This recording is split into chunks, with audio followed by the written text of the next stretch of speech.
Welcome to Sai Shivarama information channel. Andhra Pradesh school assistant physical science కెమిస్ట్రీలో ఆమ్లాలు, క్షారాలు, లవణాల గురించి చర్చించుకుందాం ఈ వీడియోలో. ఇది పార్ట్ 2 వీడియో. పార్ట్ 1 వీడియో నేను ఆల్రెడీ అప్లోడ్ చేశాను. ఆమ్లాలు, క్షారాల, లవణాల నుంచి ప్రతి డిఎస్సిలో కూడా 2 నుంచి 3 బిట్స్ రావడం జరుగుతుంది. స్కూల్ స్టాండర్డ్స్ సరిపోతాయా ఈ బిట్స్ చేయడానికంటే సరిపోవండి. ఇంటర్మీడియట్ ఫస్ట్ ఇయర్ కెమిస్ట్రీలో ఆమ్లాలు, క్షారాలు, లవణాలు అనే చాప్టర్ని బేస్ చేసుకుని నేను ఈ వీడియో చేస్తున్నాను. ప్రయోగశాలలో సాధారణంగా తక్కువ గాఢతలో ఉన్నటువంటి ఆమ్లాలని, తక్కువ గాఢతలో ఉన్నటువంటి క్షారాలని ఉపయోగించడం జరుగుతుందండి. ఈ గాఢతలను తెలిపేందుకే pH మానాన్ని pH స్కేల్ ద్వారా కొలుస్తారండి. ఈ pH మానాన్ని, ఈ pH స్కేల్ని సోరెన్సన్ అనే సైంటిస్ట్ ప్రతిపాదించడం అనేది జరిగిందండి. ఆమ్లాల యొక్క pH వాల్యూ ఎంత ఉంటుందంటే 0 నుంచి 7 లోపు ఉంటుందండి. వివిధ పదార్థాల్లో ఉండే ఆమ్లాలు, ఆ పదార్థం కలిగి ఉండే ఆమ్లం గురించి చర్చించుకుందాం. చింతపండు, ద్రాక్షలో ఉండే యాసిడ్ ఏదంటే టార్టారిక్ ఆమ్లం అండి. యాపిల్లో కూడా మాలిక్ యాసిడ్తో పాటే టార్టారిక్ ఆమ్లం అనేది ఉంటుంది. టార్టారిక్ ఆమ్లం యొక్క ఉత్పన్నాలని బేకింగ్ పౌడర్ తయారీలోను, శీతల పానీయాల్లో ఫ్లేవరింగ్ కోసం అనేది వాడతారండి. టెక్స్టైల్స్లోను, ప్రింటింగ్స్లోను, మిర్రర్ కళాయిపోతలో కూడా ఈ టార్టారిక్ యాసిడ్ని ఉపయోగించడం అనేది జరుగుతుందండి. పులిసిన పాలల్లో ఉండే ఆమ్లం ఏది అంటే లాక్టిక్ ఆమ్లం. పులిసిన పాలు, పెరుగు పుల్లని వాసన రావడానికి కారణము లాక్టిక్ ఆమ్లమేనండి. పాలల్లోనూ పెరుగులోనూ ఉండే యాసిడ్ ఏది అంటే లాక్టిక్ యాసిడ్. నెక్స్ట్ ఏంటంటే వెనిగర్లో ఉండే యాసిడ్ ఏది అంటే ఎసిటిక్ ఆమ్లం అండి. వెనిగర్లో 3 నుంచి 6% ఎసిటిక్ ఆమ్లం ఉంటుంది. పచ్చళ్ళు, బేకరీ పదార్థాల్లో ఈ వెనిగర్ని ఉపయోగించడం అనేది జరుగుతుంది. ఆమ్ల వర్షంలో నత్రిక్ ఆమ్లము, సల్ఫ్యూరిక్ ఆమ్లం అనేది ఉంటాయండి. ఆమ్ల వర్షంలో ఉండే యాసిడ్స్ ఏవి అంటే నత్రిక్ ఆమ్లము, సల్ఫ్యూరిక్ ఆమ్లము. సల్ఫ్యూరిక్ యాసిడ్ అంటే H2SO4. దీన్నే ఆమ్లాలకు రాజు, ఆమ్లాల రాజము, కింగ్ ఆఫ్ యాసిడ్ అని కూడా అంటారు. దీన్నే రసాయనాల రాజు, కింగ్ ఆఫ్ కెమికల్స్ అని కూడా అంటారండి.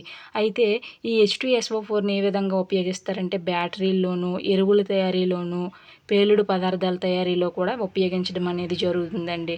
అయితే ఇక్కడ నోట్ ఏంటంటే ప్రపంచంలో అత్యధికంగా ఉత్పత్తి చేసే రసాయనాల్లో ఏది మొదటి స్థానాన్ని ఆక్రమించుకుంది అంటే సల్ఫ్యూరిక్ యాసిడ్ అనేది మొదటి స్థానాన్ని ఆక్రమించుకోవడం అనేది జరిగిందండి.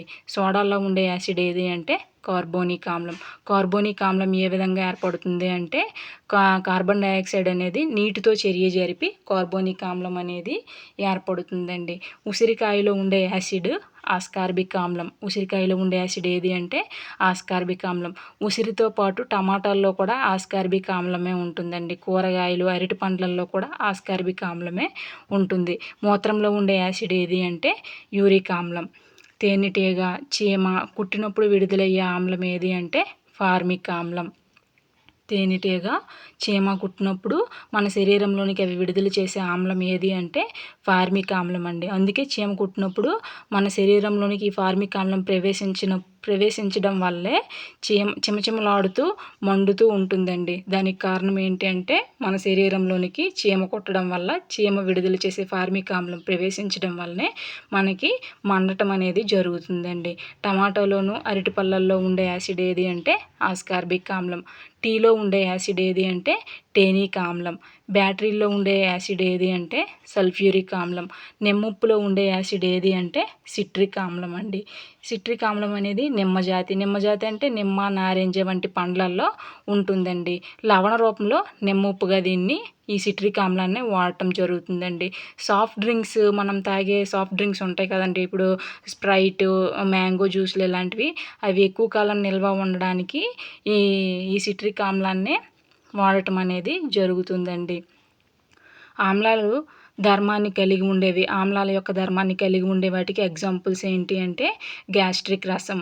దీని యొక్క pH వాల్యూ ఎంత అంటే 1 to 2 అండి. 1 నుంచి 2 మధ్యలో ఉంటుంది గ్యాస్ట్రిక్ రసం యొక్క pH వాల్యూ. అందుకే ఇది బలమైనటువంటి ఆమ్లం అండి. pH వాల్యూ అనేది ఎంత తక్కువగా ఉంటే దానికి ఆమ్ల స్వభావం అనేది అంత ఎక్కువగా ఉంటుందండి. పీహెచ్ వాల్యూ అనేది ఎంత ఎక్కువగా ఉంటే దాని యొక్క క్షార స్వభావం అనేది అంత ఎక్కువగా ఉంటుందండి.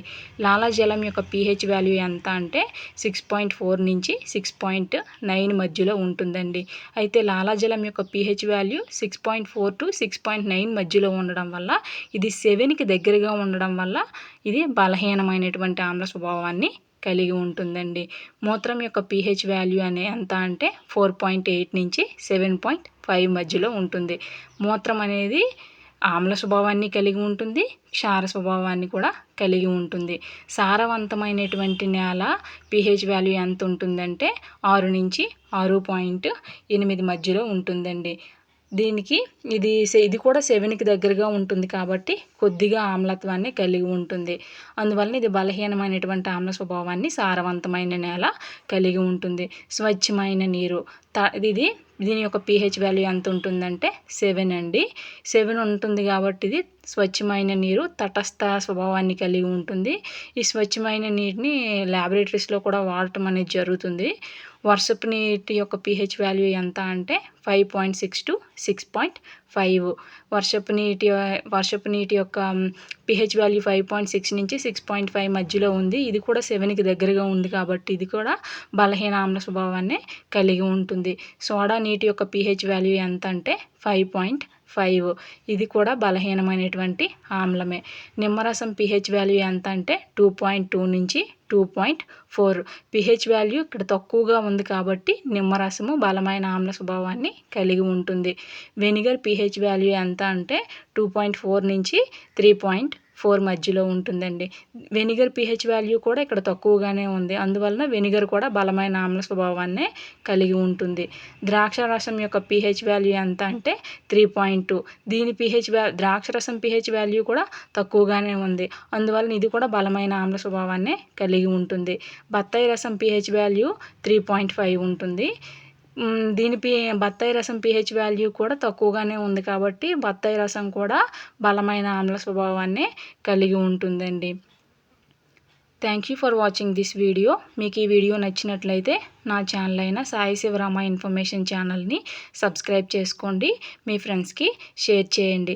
మరిన్ని వీడియోస్ కోసం నా ఛానల్లో ఉన్నటువంటి ప్లేలిస్ట్లోనికి మీరు వెళ్ళినట్లయితే ఆంధ్రప్రదేశ్ డిఎస్సి ఫిజికల్ సైన్స్ సంబంధించిన వీడియోస్ అనేవి వరుసగా రావడం జరుగుతుంది. చూడండి.